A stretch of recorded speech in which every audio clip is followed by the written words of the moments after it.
2014年，廣州嘅一間賓館入面發生咗單好恐怖嘅命案。一個後生靚女開房之後離奇遇害，兇手好殘忍咁割咗喺個頭，仲將遺體斬開幾件，用黃色膠袋裝住兜喺賓館入邊。之後仲將個女仔喺腳骨抌去街市，差啲俾人當豬肉買返屋企。警方查案嘅時候，意外發現殺人兇手同1年前撞死個女仔老公嘅司機竟然係同一個人。而呢兩單案背後仲隱藏住更加複雜嘅真相。大家好，歡迎返嚟命案追光組，我係 QQ。喺影片開始之前俾個 like 支持先。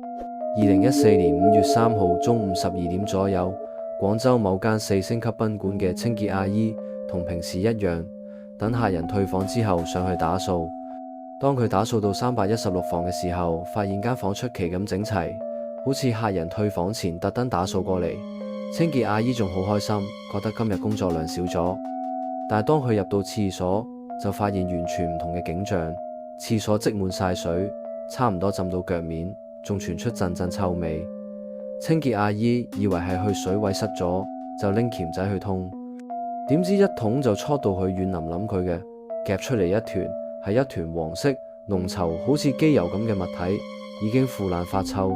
阿姨覺得好奇怪，賓館房點會無端端有呢啲嘢？再睇真嘅，發現根本唔似動物油脂，覺得唔對路。阿姨即刻去前台報警，警察到場之後，果然喺廁所揾到嗰團黃色油脂，仲發現牆同門都有血跡。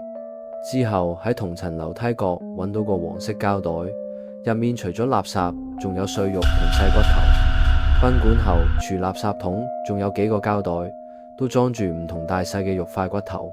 法醫驗過，確認所有組織都屬於同一個女性。最奇怪嘅係，現場完全揾唔到死者嘅頭同腳骨。由於兇手清理得好乾淨，警方決定先查死者身份。賓館記錄顯示，316房住客係28歲嘅楊慕晴。閉路電視影到4月30號嘅一個人拎住手袋入賓館，辦完入住手續上樓，但10分鐘後又落樓拎洗漱用品。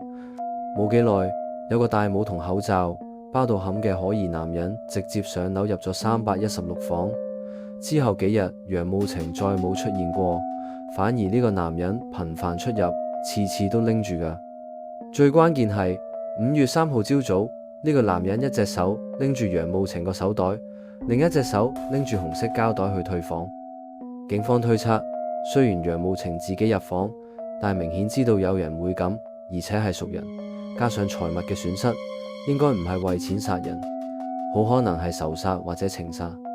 查楊慕晴嘅社交圈發現，佢係雲南一間國企會計，生得靚，身材好，人緣唔錯，冇聽過同人結怨，反而因為靚女，成日有好多追求者。不過佢早結婚，同老公感情幾好，但1年前佢老公嘅車禍中過身。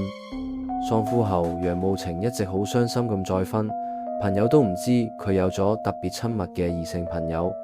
而且冇人認得閉路電視入邊個可疑男人，警方唯有追查呢個男人嘅行蹤。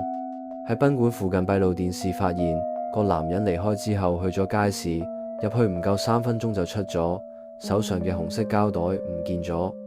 警方懷疑佢將楊慕晴佢腳骨兜咗喺街市，立即低調搜查，果然喺豬肉檔回收桶揾到腳骨。法醫確認係楊慕晴嘅，仲發現兇手分屍手法好專業，估計係醫生或者屠夫。警方喺街市周圍查問，有個電單車司機話見過呢個古怪男人，係廣州嘅業都包到實，仲好豪爽咁俾咗張紅衫魚叫車去新豐村。跟住線索，警方最後喺新豐村一間賓館捉到人，個男人叫張健，35歲，廣東人，曾經因為搶劫坐過5年監，出獄後為揾快錢去咗屠房做嘢。後來做咗職業殺手。張健話：我收錢幫人做嘢咋，個女仔我唔識嘅，平時殺豬殺慣，覺得分開處理會好啲。佢承認殺楊慕晴係受人錢財，分屍只係職業習慣。但問到邊個咁嘅，就死都唔肯講。深入調查後，警方震驚發現1年前撞死楊慕晴老公嘅司機，竟然都係張健。再查當年車禍，根本唔係意外。面對證據，張健終於崩潰，爆出驚人內幕。當年車禍都係收錢做事，而出錢叫佢撞死楊慕晴老公嘅，正係楊慕晴本人。原來楊慕晴結婚之後，因為生得靚，成日有人追，慢慢睇唔起老實老公。3年前，43歲嘅單位領導何強追責，兩人發展成婚外情。1年前俾老公發現之後，楊慕晴提出離婚被拒，仲被威脅要公開醜事。驚慌之下，楊慕晴揾何強商量，何強驚影響仕途，就叫楊慕晴出30萬揾張健製造車禍殺人。諷刺嘅係，今次嘅張健殺楊慕晴嘅，正係當年出主意嘅何強。因為楊慕晴老公死後冇逼何強離婚娶自己，否則就公開關係。何強根本冇打算離婚，為自保就再出30萬叫張健殺人。4月30號，楊慕晴約何強去賓館，何強叫張健提早去等楊慕晴通知嚟到咗賓館，何強就話遲嚟到，其實係叫張健上去殺人。最後警方根據張健供詞捉到何強。面對證據，何強認罪，但竟然將責任推俾楊慕晴，話係對方勾引嘅。